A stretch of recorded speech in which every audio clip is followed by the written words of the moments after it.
Can you go home again? Can you even leave in the first place? Rachel Harrison asks such questions. I discuss this and more on today's episode.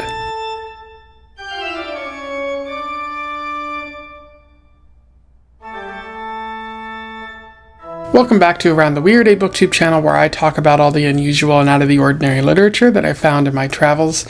Today I want to talk about a book that I read, one that I got from my local library. Don't forget to patronize your local libraries. They might have interesting and unusual books for you to check out. Especially this one is a bit horror themed, and we are getting near the spooky month, so they might also have some good horror for you. And today's book is all about Satanism. I am referring to Black Sheep by Rachel Harrison, which was published in 2023. For those who don't know, Rachel Harrison is an American writer, white American writer, who's been getting their work published for about the past 10 years. They primarily write horror. I think they have like a short story collection out there, and it's gotten a little bit of notoriety. And this book was published like around the middle of their career so far,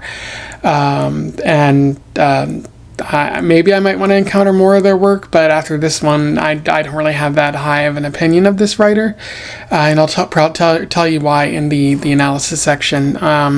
But yeah, that's pretty much all I know about Rachel Harrison. Not a lot of information out there about her, probably for the best in these days. But yeah, I since this came out in 2023, I will not spoil this in the summary section, but I might do that in the analysis section. So if you want to go read this, go out and do so, and then come back to this video if you're still interested in chatting about it. But without further ado, let's talk about Black Sheep. I will do a summary and then analysis, and we'll move on from there. So, Black Sheep focuses on Vesper. She is a young waitress who is running from her past. She's used to be a part of a cult, but now she's been working in the food service industry for about 6 years.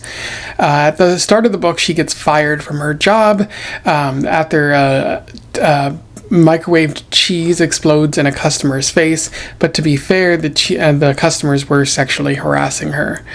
And when she gets back home, she feels like she's being watched, and she receives a letter from back home, and she's wondering how they found her in the first place. But the letter indicates that there's a wedding coming up for her friends Rosie and Brody, who want her at the wedding. Rosie was her childhood best friend. Brody was her childhood boyfriend, who she left after she left the cult. And she's a little upset that they kind of moved on and found each other. She's wondering, like, at what point did they stop mourning her? She's decided she wants to go to the wedding after all, if not to just make everyone feel bad about everything and see if things have changed. And when she gets back to her home, the home commune, it's revealed that she is her family was a Satanist, that they're a Satanist cult, which is a little bit funny, and I'll talk about that in the analysis section. But we also find out that she had a bad relationship with her mother, an actress who starred in a lot of hit horror movies. She was a screen queen of the 80s and 90s, but her mom was very cold and unloving to her growing up. But she felt more attached to her father. Unfortunately, her father just kind of disappeared from time to time, and she hasn't really seen him since, leading Vesper to think that he must have left the cult or something. While at the commune, strange things begin happening. She sees shadows around, but she doesn't really think much further about it. She goes to the wedding and looks pretty good while doing it. And then at the reception, a mysterious man shows up, and everyone begins chanting, "Hail Lucifer, Hail Satan." And Vesper realizes that this man is her father, and her father claims to be Lucifer. Although Vesper believes that this man is mostly manipulating the cult to maintain power and whatnot, but he asserts that he's the real Satan. And because Vesper thought that her father was different, but it turns out that her father's just another member of this cult who believes these stupid things that she thinks aren't real. Vesper just decides to go home, and her mom is like, "Don't bother coming back then."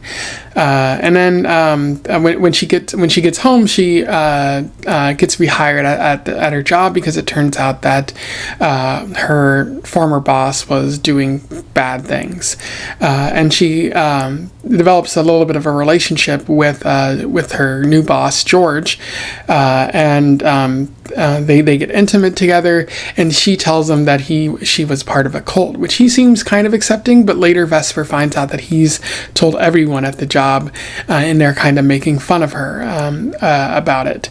And then like strange things begin happening at home as well, and she just decides to sort of quit her job and go to a bar, and that's where Lucifer, her father, shows up again, doing things that indicate that he might actually be a demon or a devil of some kind, like her father manages to make George show up, and he starts hurting. They start hurting him with their minds, which Vesper finds out that she has some sort of power. And at this point, she decides, she needs some guidance and whatnot. So she might as well rejoin the family. She's kind of broken down at this point. And from there, the rest of the story takes place. I'll let you sort of experience that on your own, but again, I might spoil that in the analysis section. In terms of analysis, there's a little bit we're talking about with Black Sheep. One of the main things that Harrison is talking about here is that of family. Vesper has a troubled relationship with her mom, her dad, and others who were close to her when she was growing up. It seems like one of the few people that she had a good relationship with was Grace, but she was attached to the cult. She was also her mom's sister or something like that. So even though Grace was nice to her and whatnot, she still believed in this weird stuff, and she felt later we find out that Grace has been really lying to her and is trying to hurt her in order to bring about something pretty dangerous.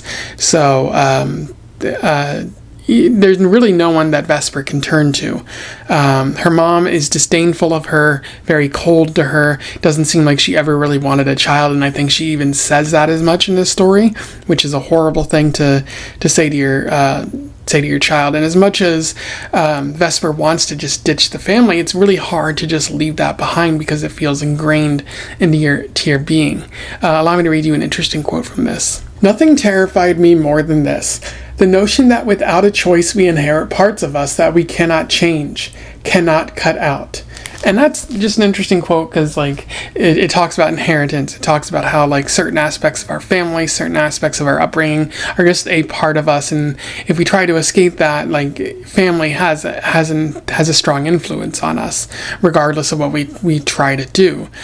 So you're going to be drawn to family. You want that kind of connection, regardless of what's happening with your family. And she feels drawn towards her father, because he was really kind to her growing up. But even after she finds out that he's evil and the devil and whatnot, literally the devil, she still feels drawn to him because he was a warm feeling at one time. He was steady for her at one time, but he's not so anymore. And, those are kind of conflicting emotions right there. It's pretty interesting, but I do think there needs to be elaboration with that sort of relationship. It's very brief. Like, we're just sort of told about memories initially, and then her father shows up at the wedding, and there's only like a handful of scenes where he shows up afterwards in this book. And so I do think there needs to be more of a development of that sort of relationship, instead of just telling us that she needs her father. Show us why that is the case. And I think a lot of this book, there's an issue with telling over showing. Like Rachel Harrison just feels the need to sort of allude to things rather than actually showing us that kind of stuff happening. And then related to that, there's no real resolution with Constance. Constance, it tells her to get lost and says she never really loves her, but at the end of the story she does hand her a pen that she uses to sort of get rid of her father. and Constance jumps into the hell pit in order to go to hell to end the sort of drama that's happening in this story. And that, I think Harrison intended for that to be resolution, but it doesn't feel like it is. It doesn't hold up as a resolution, because ultimately Constance was still a jerk, and Harrison, or Vesper's never really able to sort of talk about that with her. You keep waiting for that for the whole story, but it just never happens. And sure, that happens in real life where people don't get resolution, but this isn't real life. This is a book about the devil. You think there'd be that kind of build up to the story, but there really isn't. And what's also funny is early in the story, one of the weird frat boys says to Vesper, "Oh, you must have daddy issues," and it really feels like she does. I thought the story would try to counter that at some point, and you could argue that maybe she does counter it by killing or getting rid of her father, but I still think the story says she has daddy issues, and she does, and it never really does anything else with that. So it's kind of weird that Harrison leaves the story at that. The story is also centered around a homecoming. Specifically, it centers on Vesper's return home, which is ripe for storytelling opportunities, I think, that are once again kind of squandered. It's interesting in that Harrison asks, can you go home again? The question that I think many people ask, can you return home after a while and still feel that it is home? And some people have said no, because you have changed as a result of leaving home and experienced more of the world, so it's never going to look completely the same to you. And I do kind of agree with that. But at the same time, I think Harrison is also arguing, can you even leave in the first place? Can you escape from your home and make a new life for yourself? I do think, I do think that's kind of a good question to ask, and also, and the answer is no. It is simultaneously difficult to adjust back to your home life and also to leave your home life in the first place, to even get away from its escape velocity or gravitational pull. Because you're always going to be drawn towards your family, drawn towards a support system in some way. If you can't find it in the real world or outside of your family in a different environment, you're going to kind of feel yourself pulled back towards that family, which it's kind of familiar at times, and we see that happening with Vesper as well, because she can't find that support system outside of her family. It's essentially too ingrained. You've lived in this environment for so long, lived with these people for so long, you cannot escape their influence on you.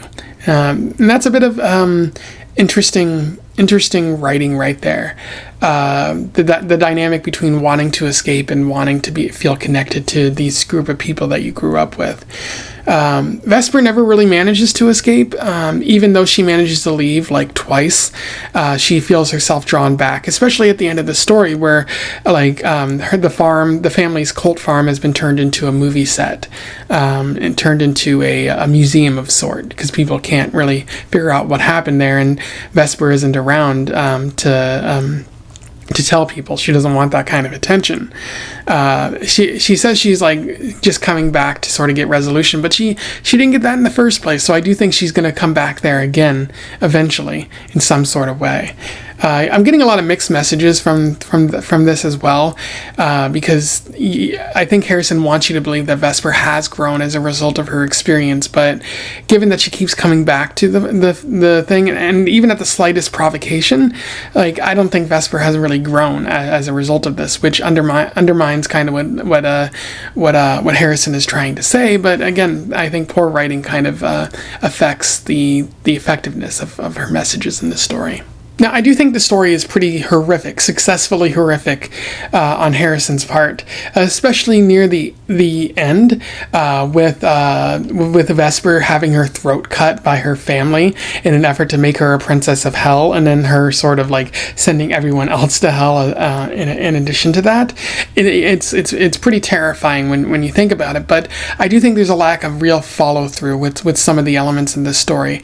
Vesper keeps seeing strange shadows, shadows both at home and like when she goes to the commune again, and that could have been built up and made more effective in how terrifying it was. Like her father being Lucifer, it could have been elaborated upon or even built upon, I think.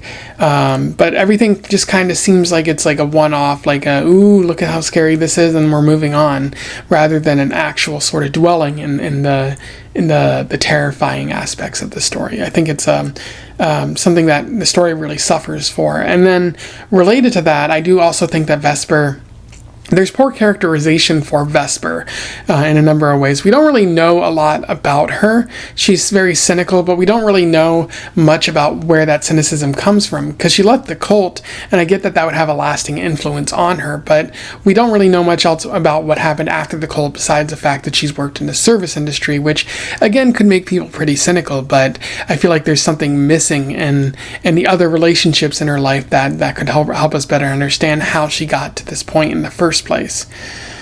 So there's a lack of characterization there, but I think where it really shines through on the bad character writing is near the end of the story when Vesper leaves the cult again, and she goes back home and she has that brief relationship with George, which doesn't last very long. Vesper seemingly gets immediately attached, and then she finds out that George had been telling everyone, and he was only in it for the sex, at least as determined by Lucifer kind of manipulating him into saying such things. But I feel like at that point, like, Vesper's like, oh, well, I guess I need someone to sort of help me and guide me through life. But I don't really get why that's true. Like, Vesper certainly must have a life outside of work. Like, Vesper must have other relationships and interactions. And we're not really told anything about that. So, and it's kind of important, because if Vesper believes that humanity is doomed, if Vesper believes that, people aren't worth saving, or that everyone is just worthy of going to hell, we need to know every aspect of her life to see why she might believe that, not simply just because she works in the food industry, which does seem like a bit of a joke there. I think Harrison kind of gestures towards climate change and the other problems that humanity is facing in the present moment, but that's not really storytelling. Just gesturing at things, that's again relying more on real life as a crutch than telling a story, especially a story that involves the devil and those such things. So I think more things could be elaborated upon, more things could be developed, and right now the story kind of suffers from that poor characterization. The last thing I'll note is this story is supposed to be serious. Like, Rachel, like Vesper is going to hell, or is going to be like made a princess of hell. She's being killed. But I think the reveal that Vesper was in a Satanist cult is kind of funny, and inadvertently in a way that isn't supposed to be funny. Like, it's meant to be taken seriously, but when the reveal and just the idea of a Satanist cult, especially in these days, I feel like that sort of undermines the ultimate notion of the story, because Satanism isn't really like that serious of a religion. Like, sure, there are Satanists out there, but you're much more likely to see Christian cults, and you're much more likely to see Scientologist cults. There are a wide variety of other cults that believe in some aspect of a higher God, not merely Satan. And so I guess it doesn't have a lot of believability. That it's meant to be spooky without having any basis in reality, which I maybe that's a weird thing to get stuck on, but especially in these days, and because the story is kind of based in reality, because there's talk of climate change and whatnot, I'm much more likely to believe that there's a Christian cult out there, or a Mormon cult, or some other cult, than I am to believe that there is a satanic cult out there. The real bad people of the world are the ones who claim to worship God, and the Christian God in particular. That's not going to make me a lot of friends in saying that, but that is certainly something that has been true historically, and is even present, or true in our present reality. Anyway, those are my thoughts on Black Sheep by Rachel Harrison. It's okay. It's really just okay. Like, if you're looking for just 280 pages of words to keep you, distracted. Sure, this is something that might interest you. But if you're looking for something particularly more interesting, particularly deeper, you're not going to really find it here.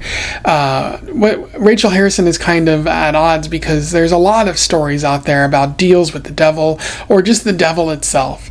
Demons, devils, Satan, Lucifer, plenty of stories out there. And they deal with a lot of high themes. They deal with a lot of interesting, fascinating elements. And Rachel Harrison is not concerned with really exploring any of that. Or she botches it, I would think. So, I don't really recommend this to you out there. There's probably other more important, better written stories out there. But if you find this at your local library, definitely check it out. And again, it might entertain you more than it entertained me. But other than that, comment below if you have anything to say about this or my review. Don't forget to like, share, and subscribe so that other people can find out about this author or this story if they want to pursue that. Join the Discord if you want to have further conversations about books, movies, that sort of thing.